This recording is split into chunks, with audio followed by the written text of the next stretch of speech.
Hello, and welcome to my January reading wrap up where I tell you about all the books that I read in January. I want to say right off the bat that if you want more details about a lot of these books, please check out my Jumpstart January reading vlog where I go into detail about a lot of the books that I read in January.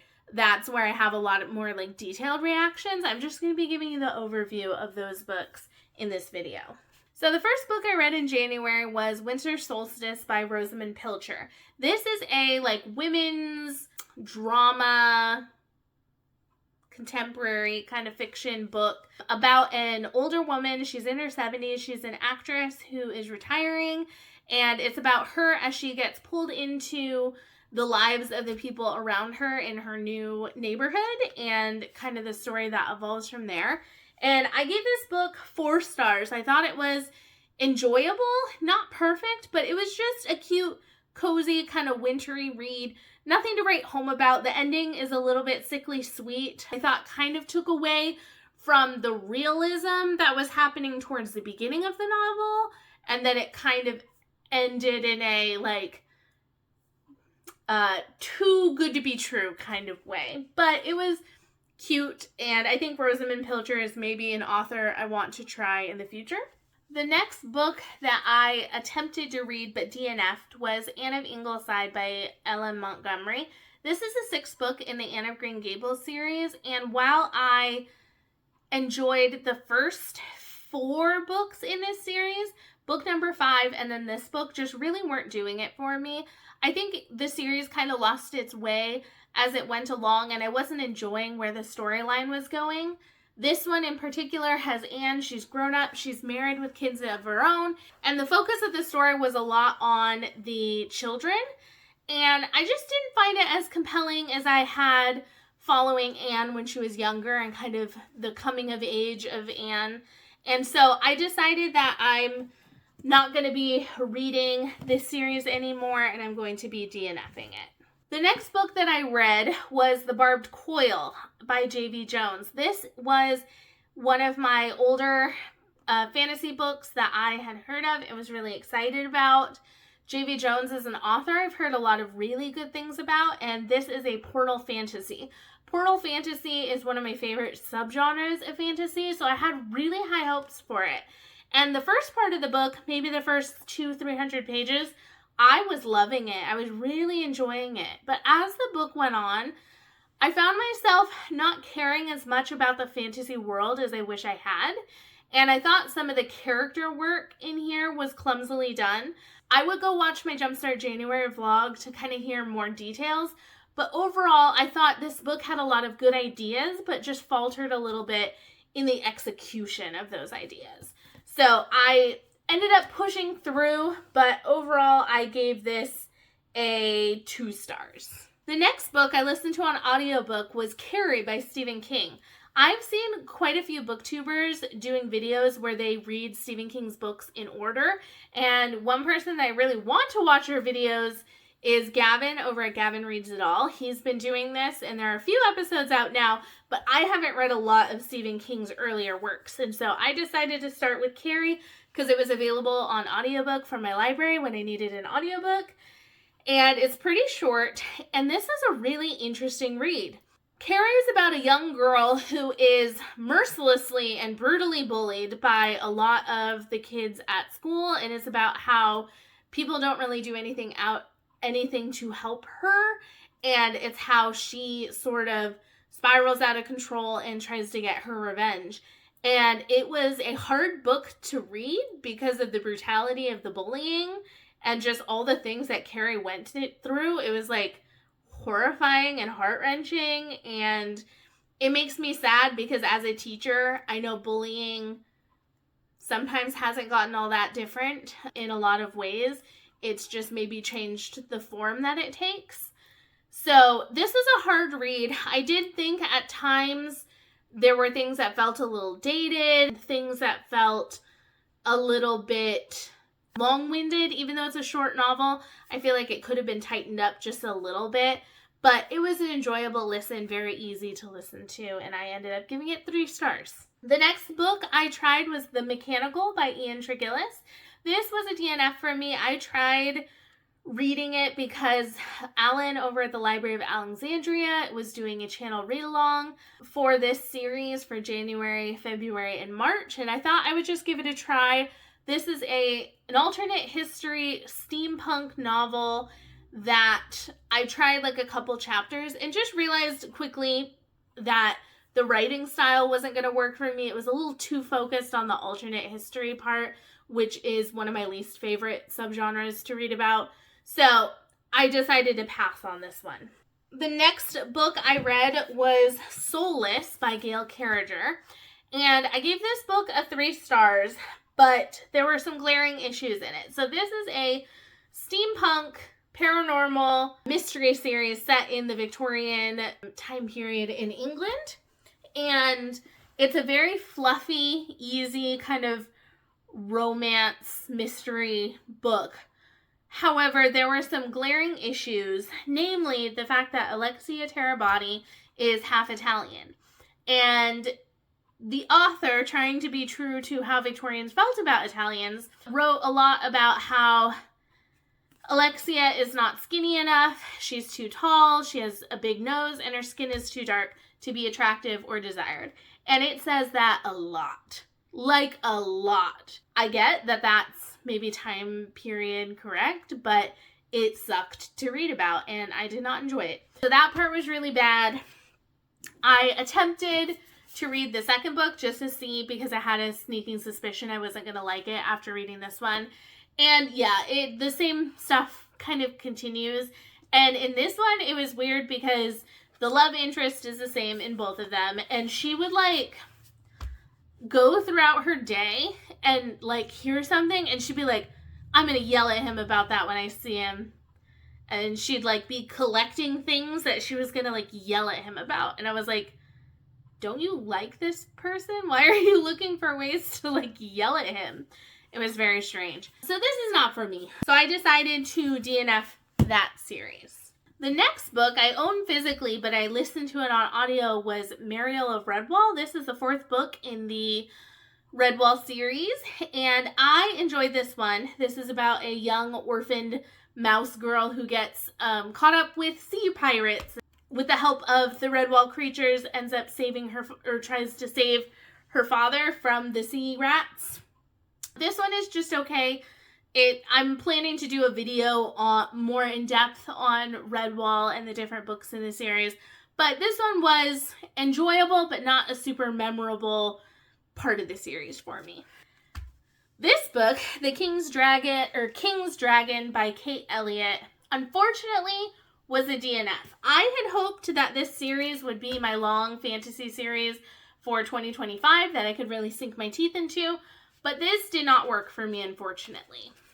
This is a story that's a little hard to summarize, so I would suggest you go watch my Jumpstart January vlog because I do talk more about what this is about.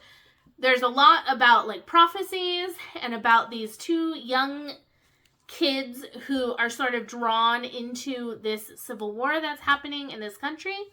And the first half, I was thinking I was really going to enjoy it. The writing is very good. I enjoy Kate Elliott's writing a lot. I think she's a very talented writer. Unfortunately, the world building just got denser and denser as time went on in a way that was like too dense for how much I cared about it. There was no reason for me to care about these like 30 people that she would name drop in a chapter. So everything would just go over my head and I would be like, I don't know why you're telling me about this. I'm not going to remember these people in a page. And so I just thought that there was too much world building without enough emotional connection to the characters. So I DNF'd this, and unfortunately I am not going to be continuing on with this series, and I'm going to have to find another big fantasy series to read in 2025. The next book I listened to on audiobook was a DNF. That was In the Woods by Tana French. I read a book in 2024, The Witch Elm by Tana French, and really, really enjoyed it. Loved it. This one did not work for me in the same way. This is the first in a detective series, The Dublin Murder Squad, and it follows a detective who is trying to solve the murder of a young girl.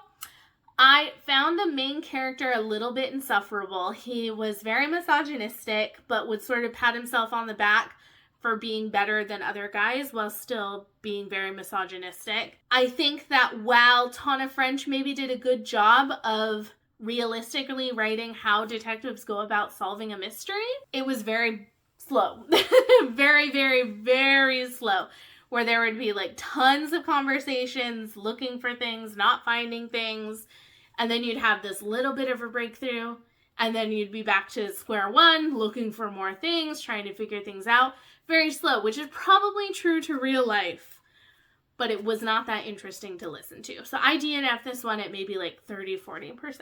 The next book I listened to was finally a book that I really enjoyed, and that was Cinder by Marissa Meyer. This is the pick for the Throwback Book Club, hosted by Danielle Reeds and Lizzie over at Lizzie's Literary Life. And this is the first book in the Lunar Chronicles. And this series is fairy tale retellings, but with cyborgs. At least that's what Cinder's about. I'm not sure about the other ones.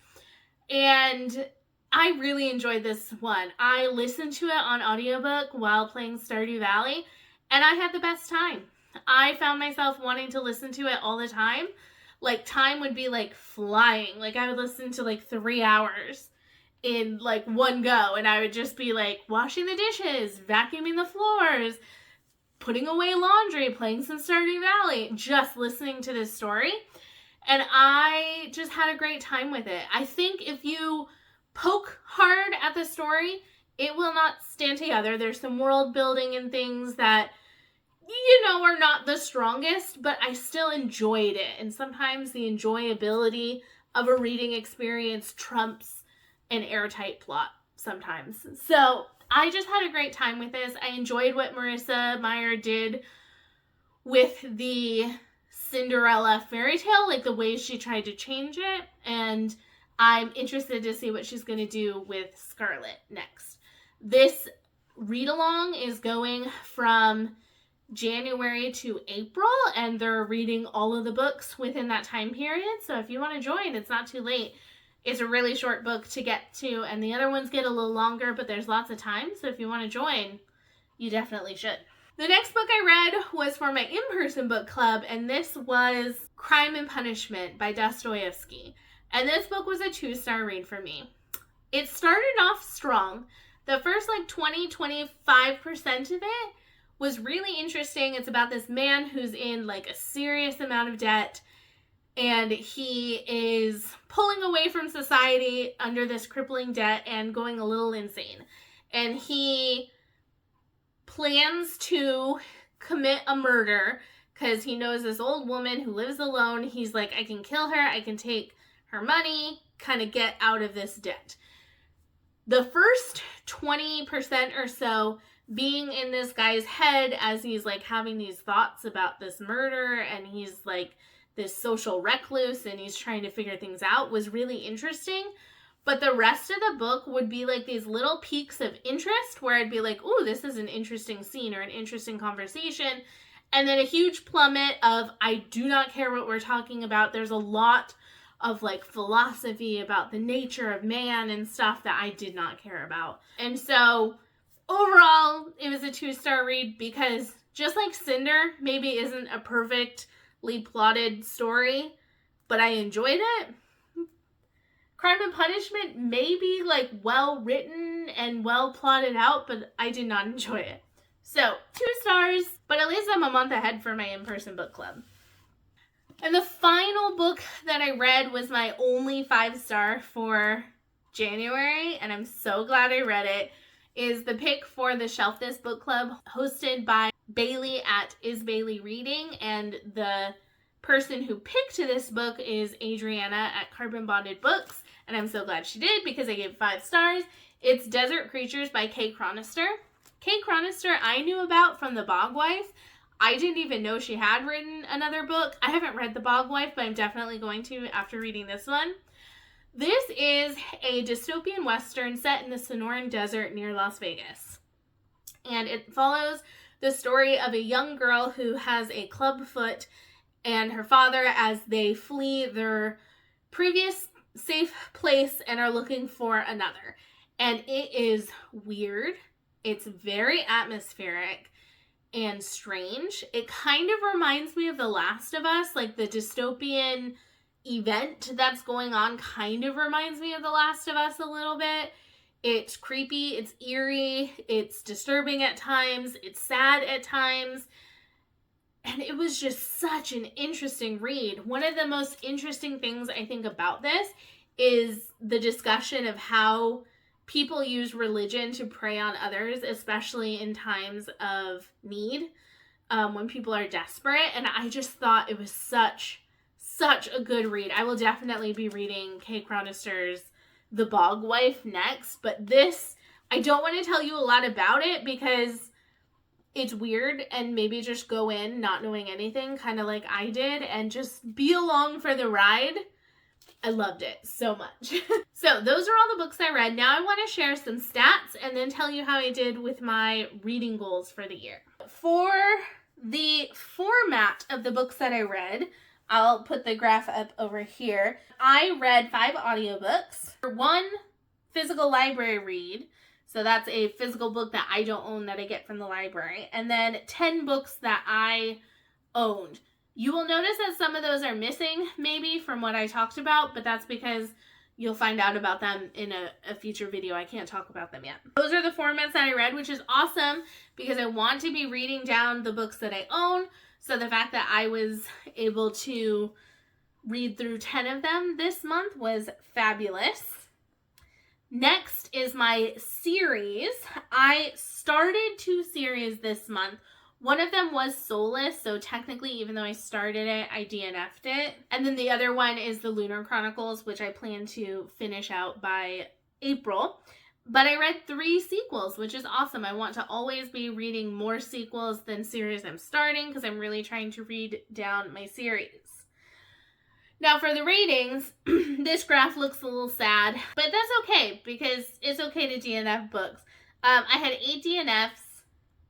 I had 2 2-stars, 3 3-stars, 2 4-stars, and 1 5-star. So very low on the ratings this month, but that's going to happen sometimes, especially when I'm reading some of this like backlist fantasy.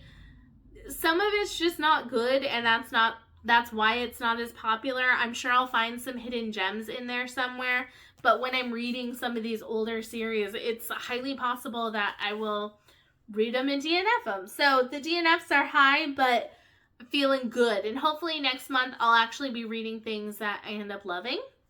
That's always the hope, isn't it?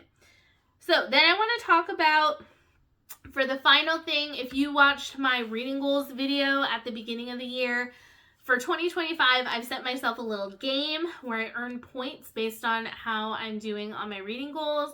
And then at the end of the year, I get to buy different rewards for myself with those points. You should definitely watch that if you haven't. Watch that video. I'm going to go through all my goals and just tell you how I'm doing on them so far and what points I would get if the year were done.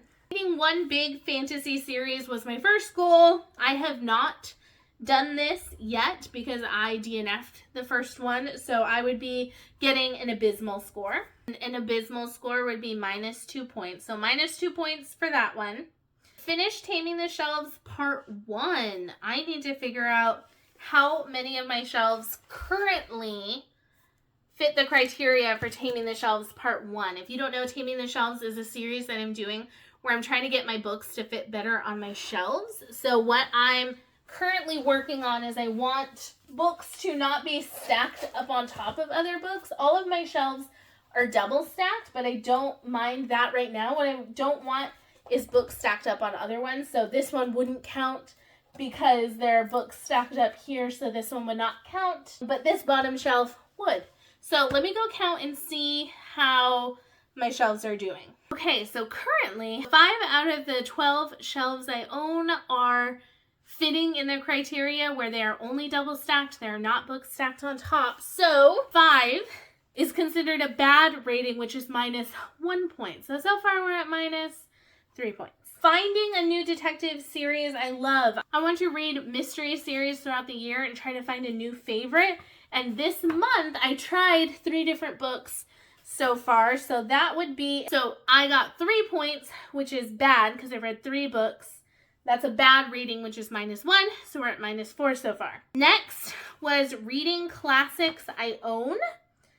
I can't tell you what the other one is because it's for a surprise video later, but I tried 2 classics that I own, which is a bad rating, which is -1. So we're at -5. But it's okay because we're already moving up from abysmal, so we're okay. New to me authors that I have tried. I have actually tried 5 authors who I own 2 or more books by.